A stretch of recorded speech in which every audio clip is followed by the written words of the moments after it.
الحمد للہ رب العالمین والعاقبۃ للمتقین والصلاة والسلام علی رسولہ الکریم اما بعد اعوذ باللہ من الشیطان الرجیم من حمزہ ونفخہ ونفثہ بسم اللہ الرحمن الرحیم رب اشرح لی صدری ویسر لی امری واحلل عقدۃ من لسانی یفقہوا قولی ربی زدنی علما ربی زدنی علما ربی زدنی علما۔ السلام علیکم ورحمۃ اللہ وبرکاتہ۔ جی الحمد انسٹیٹیوٹ کے تمام طلباء کرام، ہم نے جو ہے اصول حدیث کا ایک سبق پڑھ لیا تھا اور آج ہم دوسرے سبق کی طرف جاتے ہیں۔ آج ہم بات کریں گے ما انزل اللہ پر، کہ جو اللہ تعالیٰ کی طرف سے نازل ہوا وہ کیا ہے۔ آج ہم حجیت حدیث پر دلائل دیں گے کہ حدیث کا کنسیپٹ جو ہے کیا وہ قرآن سے بھی ملتا ہے، یہ دلائل قرآن مجید سے بھی ملتے ہیں کہ جو حدیث مبارکہ ہے وہ بھی کیا وحی ہوتی ہے۔ تو اس پر ہم آج چند ایک دلائل آپ کے سامنے رکھیں گے۔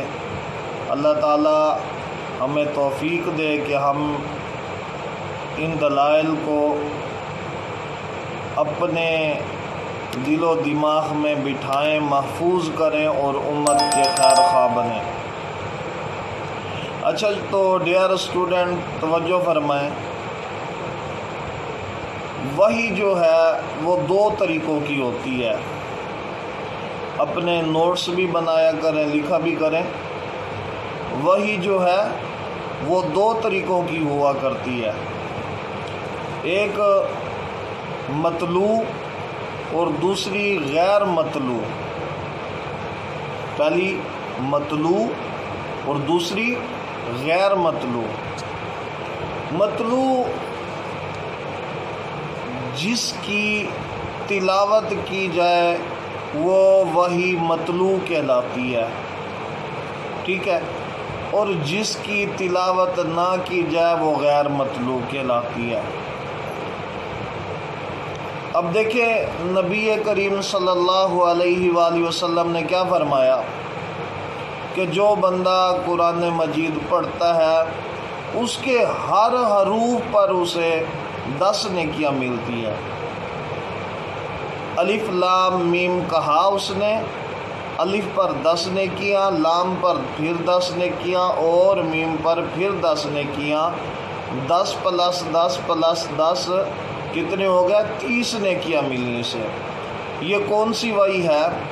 یہ وحی مطلوع ہے، یعنی جس پر ہم جسے کی تلاوت کرتے ہیں۔ اور وہ وحی جو غیر مطلوع ہے وہ کون سی ہے؟ وہ حدیث مبارکہ ہے، یعنی اس کی تلاوت نہیں ہوتی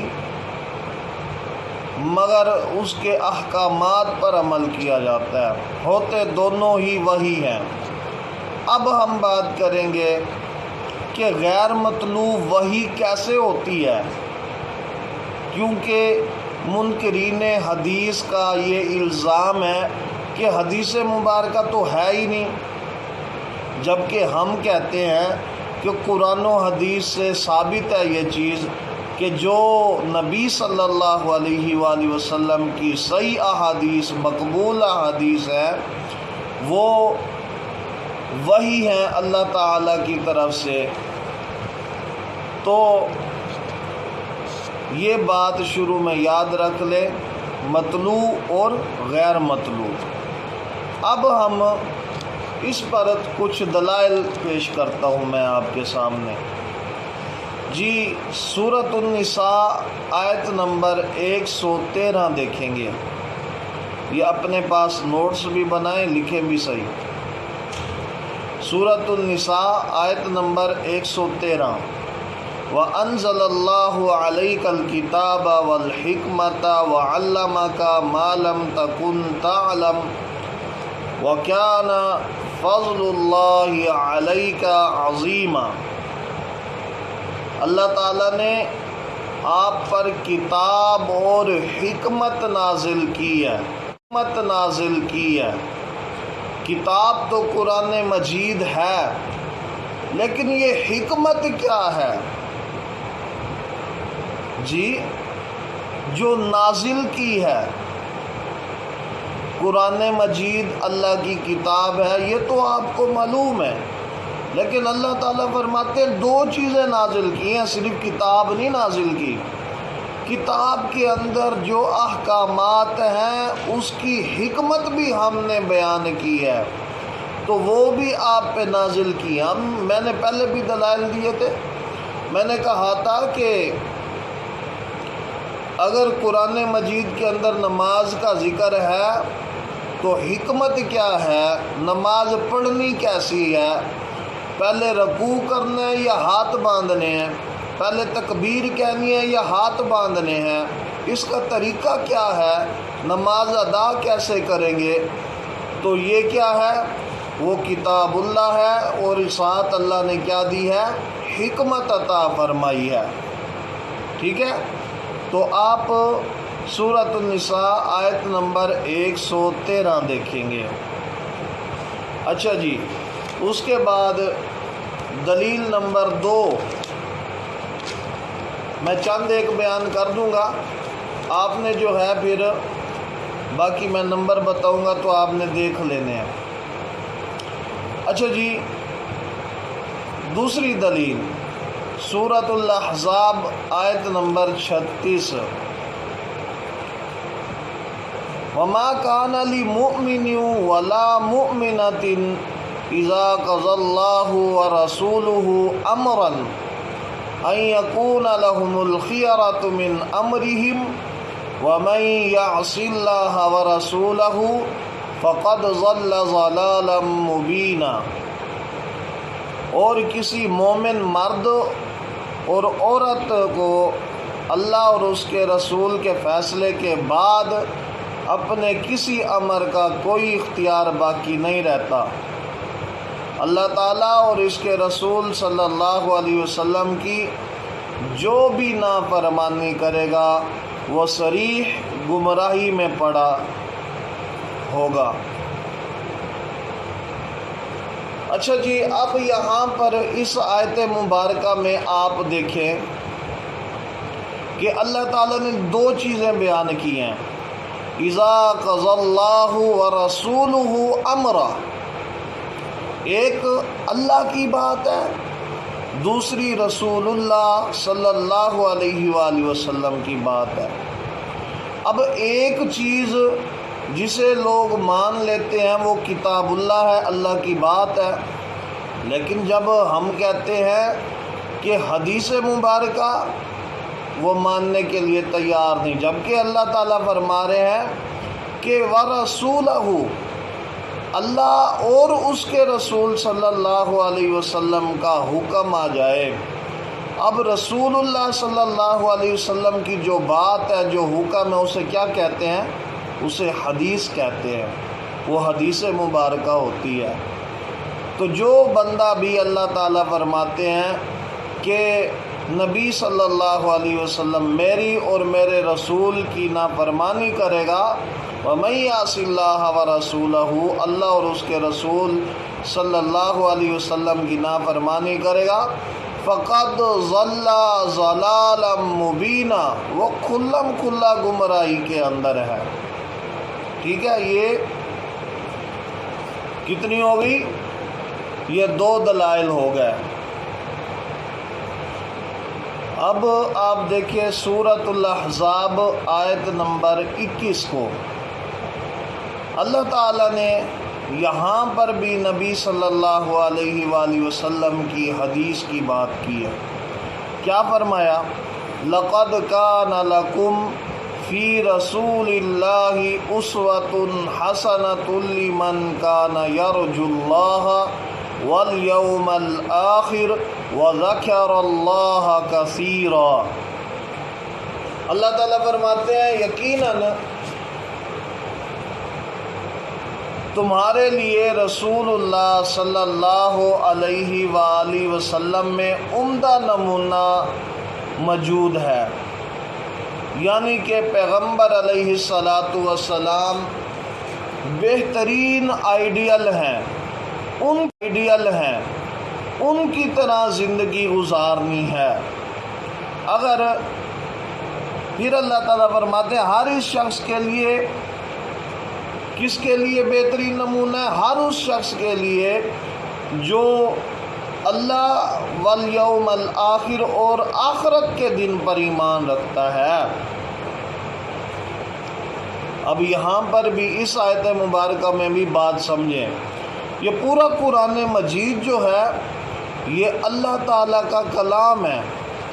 اب ہم نے جو زندگی گزارنی ہے اللہ تعالیٰ فرماتے ہیں اس طرح گزارنی ہے جس طرح میرا نبی محمد الرسول اللہ صلی اللہ علیہ وآلہ وسلم نے گزاری ہے، بالکل اسی طرح تم نے زندگی گزارنی ہے۔ نماز اسی طرح پڑھنی ہے، روزہ اسی طرح رکھنا ہے، حج اسی طرح کرنا ہے، زکوٰۃ کس طرح دینی ہے جس طرح رسول اللہ صلی اللہ علیہ وسلم نے بیان کیا ہے، اور جہاد اس طرح کرنا ہے جس طرح میرے نبی نے کیا ہے۔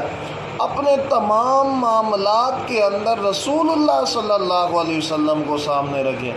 جب آپ کے امر کو، آپ کے حکم کو، آپ کی حرکات کو ہم فالو کریں گے تو اسے حدیث کہتے ہیں، ٹھیک ہے؟ اسے کیا کہتے ہیں؟ اسے ہی تو حدیث کہتے ہیں۔ تو یہ حدیث قرآن مجید سے کیا ہے؟ ثابت ہے۔ اسی طرح ہم جو ہے سورۃ النساء آیت نمبر 65 اب دیکھیں گے۔ اللہ تعالیٰ فرماتے ہیں فَلَا وَرَبِّكَ لَا يُؤْمِنُونَ حَتَّى يُحَكِّمُوكَ فِي مَا شَجَرَ بَيْنَهُمْ ثُمَّ لَا يَجِدُوا فِي أَنفُسِهِمْ حَرَجًا مِّمَّا قَضَيْتَ وَيُسَلِّمُوا تَسْلِيمًا۔ اللہ تعالیٰ فرماتے ہیں سو قسم ہے تیرے پروردگار کی، فلا و ربی کا، کیا ہے؟ قسم ہے آپ کے رب کی۔ اللہ تعالیٰ کن سے مخاطب ہے؟ رسول اللہ صلی اللہ علیہ وسلم سے۔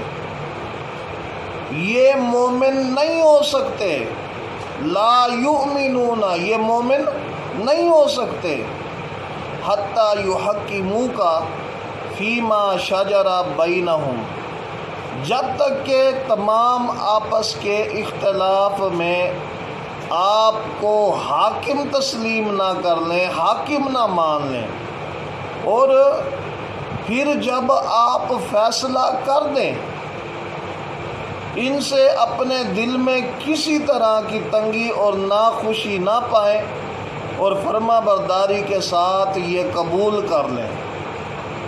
اب یہاں پر قرآن مجید کے اس مقام کو بھی سمجھنا ہے کہ اللہ تعالیٰ فرماتے ہیں کہ اگر میرا نبی محمد صلی اللہ علیہ وآلہ وسلم کسی چیز میں فیصلہ کر دے، اللہ تعالیٰ قسم کھاتے ہیں فلا وربک لا یؤمنون، تیرے رب ہونے کی قسم ہے یہ ایمان والے نہیں ہو سکتے جب تک ان کے آپس کے اختلاف کے اندر آپ حاکم نہ ہو جائیں، یہ آپ کو حاکم نہ تسلیم کر لیں۔ 100 مسئلہ مسائل ہے، آج بھی امت کے اندر اختلاف ہے۔ اگر اختلاف کو ختم کرنا ہے تو کیا کرنا ہوگا؟ حاکم کسے بنانا ہوگا؟ رسول اللہ صلی اللہ علیہ وآلہ وسلم کو، کہ وہ جو فیصلہ کر دیں گے تو اس فیصلے کو ماننا ہے۔ اللہ تعالیٰ فرماتے ہیں کہ آپ فیصلہ کر دیں، پھر اس کے بعد ان کے چہروں پر یا دل میں تھوڑی سی بھی تنگی آئے میں رب ان کو مومن مانتا ہی نہیں ہوں، میں رب ان کو مومن ہی نہیں تسلیم کرتا۔ تو بات سمجھے، اب جتنے بھی فیصلے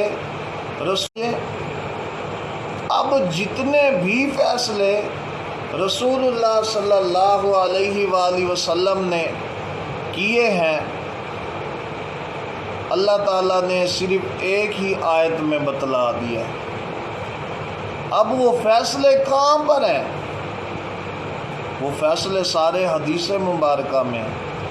یا یہ سمجھیں کہ جو فیصلہ آپ کریں گے، آپ جو بات کہیں گے وہ حدیث ہوگی سر۔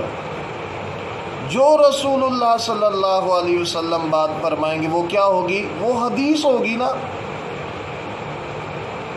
تو یہ دلیل ہے اس بات کی کہ کتاب اللہ کے ساتھ اللہ تعالیٰ نے حکمت کو نازل کیا ہے، یہ بھی اللہ تعالیٰ کی طرف سے وحی ہے۔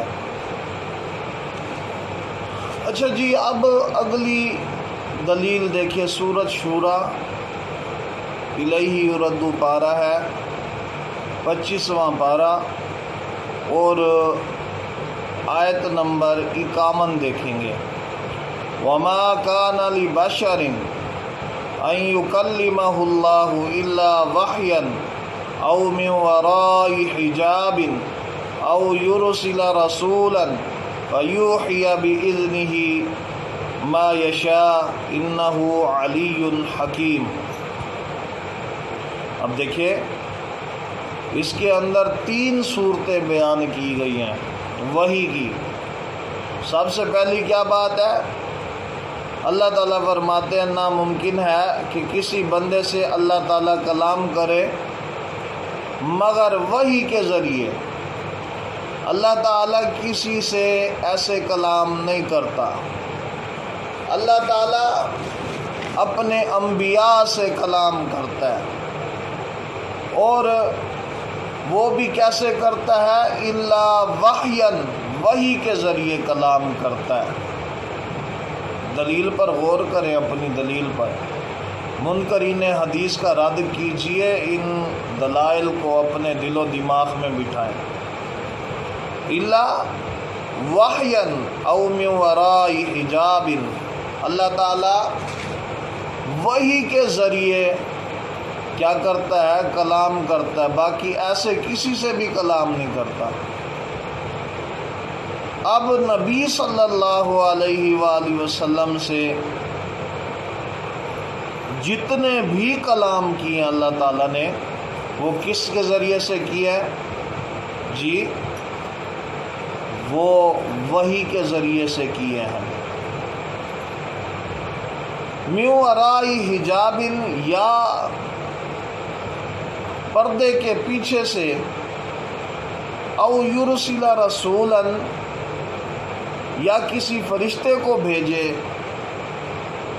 فیوحی بإذنہ ما یشاء، اور وہ اللہ کے حکم سے جو وہ چاہے وہی کرے، بے شک وہ علی حکیم، برتر ہے، حکمت والا ہے۔ اچھا جی، یہاں پر بھی سمجھ لیں اس بات کو کہ اللہ تعالیٰ جب بھی کلام کرتا ہے وحی کے ذریعے کرتا ہے۔ اللہ تعالیٰ اپنے انبیاء پر وحی کو نازل کرتا ہے۔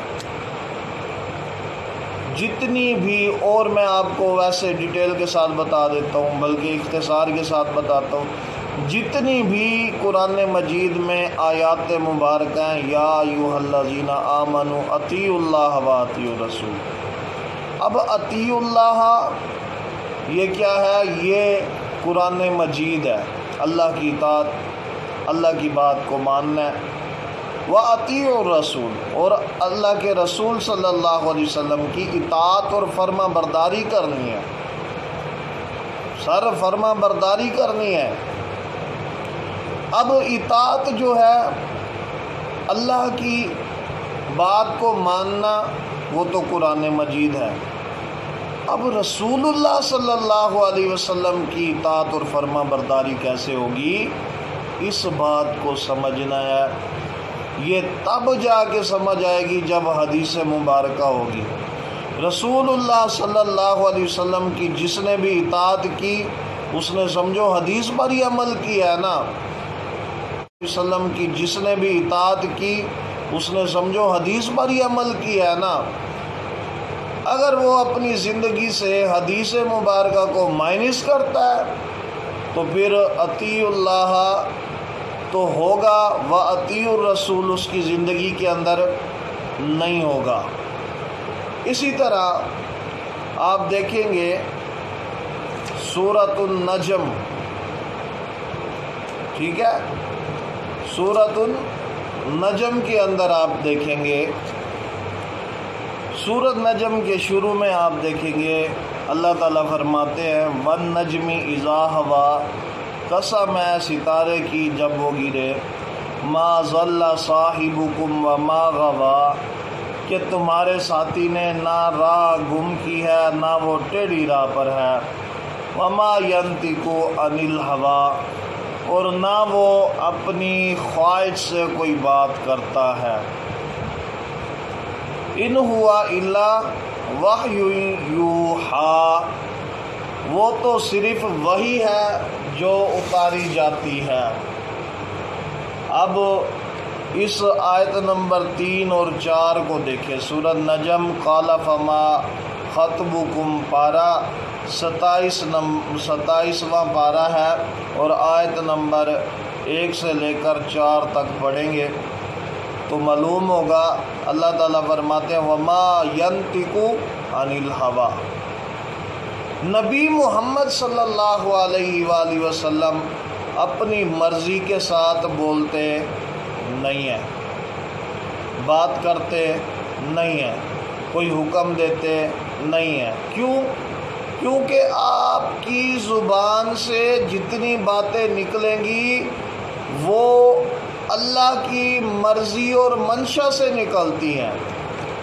اللہ تعالیٰ فرماتے ہیں ان ہوا الا وحی یوحیٰ، جب بھی بولتا ہے میرا نبی محمد صلی اللہ علیہ وسلم وہ تو صرف وحی سے بولتا ہے جو ہم اتارتے ہیں، نازل کرتے ہیں۔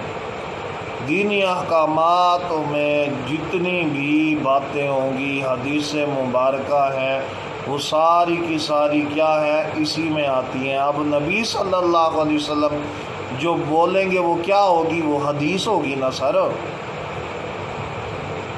اللہ تعالیٰ شورٹی دیتا ہے، گارنٹی دیتا ہے کہ جب بھی میرا نبی محمد صلی اللہ علیہ وسلم بات کرتے ہیں وہ اپنی منشا سے، اپنی مرضی سے نہیں کرتے، وہ جب بھی بات کرتے ہیں کب کرتے ہیں، ان ہوا الا وحی یوحیٰ، جب ہم ان کی طرف وحی کرتے ہیں تو اس وقت جو ہے وہ بات کرتے ہیں۔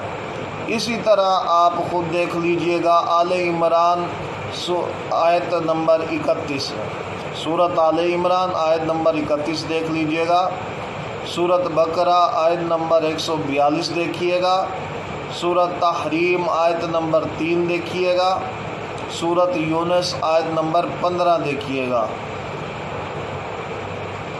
ٹھیک ہو گیا؟ تو محترم بھائیو، اللہ کے نبی صلی اللہ علیہ وسلم کی جو حدیث مبارکہ ہے وہ کس سے ہے؟ وہ اللہ تعالیٰ کی وحی ہے، کیونکہ اللہ تعالیٰ نے قرآن مجید میں بارہا جگہ پر فرمایا ہے کیا؟ اللہ تعالیٰ نے حکمت کی بات کی ہے، قرآن مجید کی بات بھی کی ہے، ساتھ حکمت کی بات بھی کی ہے۔ اطیع اللہ بھی کہا ہے، اطیع الرسول بھی کہا ہے۔ فلما قضا زید منا وطرن، آپ اس کو پڑھیں گے تو آپ کو پتہ چلے گا کہ رسول اللہ صلی اللہ علیہ وسلم کی جو بات ہے وہ حدیث مبارکہ، وہ دین ہے، وہ وحی ہے، وہ شریعت ہے، اللہ کی طرف سے نازل کردہ وحی ہے۔ تو آج کا سبق اصول حدیث کے اندر وہ کیا تھا؟ وہ یہی تھا کہ قرآن مجید کے ساتھ ساتھ اللہ تعالیٰ نے وحی جو حدیث کی صورت میں بھیجی ہے وہ بھی حق ہے، ایک مطلوع اور دوسرا غیر مطلوع۔ مطلوع وہ وحی جس کی تلاوت کی جاتی ہے، غیر مطلوع وہ وحی جس کی تلاوت نہیں کی جاتی۔ وآخر دعوانا ان الحمد للہ